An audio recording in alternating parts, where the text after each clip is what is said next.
Halo mahasiswa semuanya, bagaimana kabarnya? Senang sekali saya tutor Inyoman Suarmita kembali bisa menjumpai rekan-rekan mahasiswa semuanya di mata kuliah Hubungan Industrial EMBS 4204 kelas 142. Kita sudah memasuki di sesi yang ke-7 atau minggu yang ke-7. Nah, seperti biasa di sesi yang ke-7 ini akan ada tugas tutorial yang ketiga. Itu silakan rekan-rekan untuk mengerjakan tugas tutorial sesuai dengan batas waktu yang ditentukan. Dan tentunya di samping tugas juga akan ada materi-materi dan seperti biasa juga di pertemuan 7 ini ada evaluasi tutor. Silakan teman-teman untuk diisi sesuai dengan penilaian rekan-rekan terhadap kegiatan tutorial ini.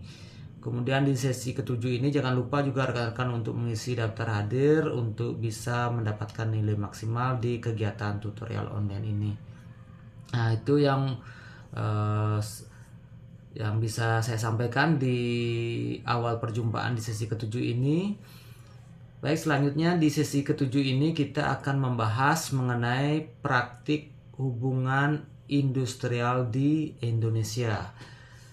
Nah, tujuan pembelajaran setelah rekan-rekan mahasiswa mempelajari sesi 7 ini yaitu diharapkan mahasiswa mampu menjelaskan bagaimana praktik hubungan industrial di Indonesia dan bagaimana sistematika hubungan industrial di Indonesia. Nah, kita bahas secara garis besarnya rekan-rekan mahasiswa semuanya. Nanti untuk lebih jelasnya silakan rekan-rekan untuk mempelajari materinya baik itu di modul maupun di PowerPoint yang ada di sesi ke-7 ini. Nah, bagaimana konsep dari hubungan industrial di Indonesia? Jadi di sini hubungan industrial itu melibatkan siapa saja yang terlibat di dalam hubungan industrial ini. Tentunya ada perusahaan, ada pekerja, dan ada pemerintah sebagai pembuat regulasi tentunya. Kemudian regulasi di sini diatur dalam Undang-Undang Nomor 13 Tahun 2003 tentang Ketenagakerjaan. Nah, bagaimana peran pemerintah dalam regulasi ini?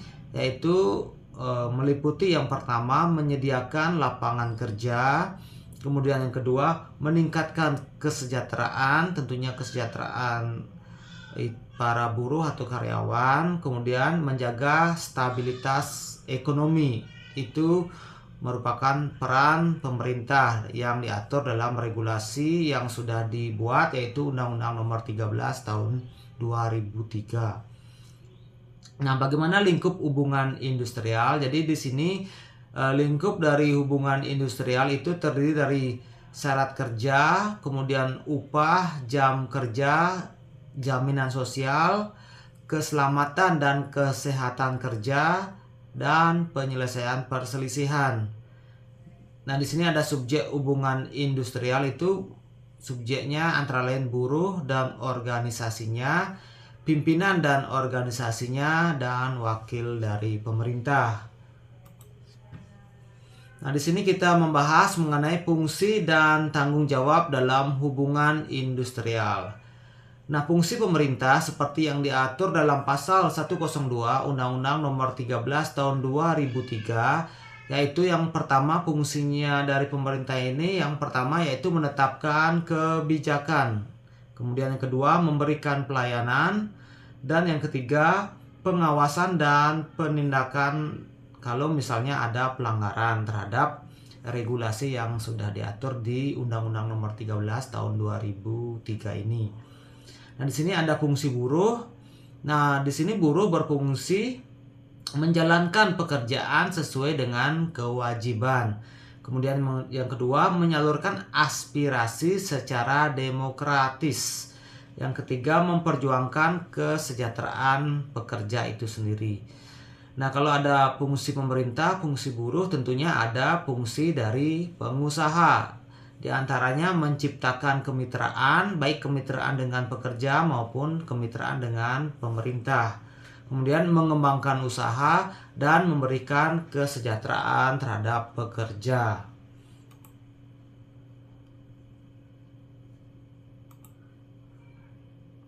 Nah, di sini ada sarana-sarana hubungan industrial, meliputi serikat pekerja atau serikat buruh, organisasi yang didirikan untuk pekerja sebagaimana yang diatur dalam Undang-Undang Nomor 21 Tahun 2000. Kemudian organisasi pengusaha itu contohnya ada Apindo, ada HIPMI yang sudah diatur dalam Undang-Undang Nomor 13 Tahun 2003 Pasal 105. Kemudian ada lembaga kerjasama bipartit. Di sini didirikan untuk perusahaan dengan 50 lebih pekerja. Nah, di sini ada jenis perjanjian dan peraturan. Itu ada peraturan perusahaan berlaku untuk perusahaan dengan 10 atau lebih pekerja. Diatur dalam Undang-Undang Nomor 13 Tahun 2003 Pasal 108. Ada perjanjian kerja bersama atau PKB dibuat oleh serikat pekerja dan pengusaha di mana diatur dalam Undang-Undang Nomor 13 Tahun 2003 Pasal 116. Kemudian ada penyelesaian perselisihan. Jadi penyelesaian perselisihan itu dilakukan secara bertahap melalui bipartit. Kemudian bipartit ini harus dilakukan terlebih dahulu sebelum langkah selanjutnya. Langkah selanjutnya setelah bipartit itu ada mediasi, mediator netral membantu menyelesaikan konflik yang terjadi. Kemudian ada konsiliasi, konsiliator netral untuk menyelesaikan sengketa. Habis konsiliasi ada arbitrasi, yaitu keputusan final yang mengikat dari arbiter. Kemudian yang kelima ada pengadilan hubungan industrial. Langkah terakhir jika metode lain itu gagal, maka langkah terakhir adalah pengadilan hubungan industrial.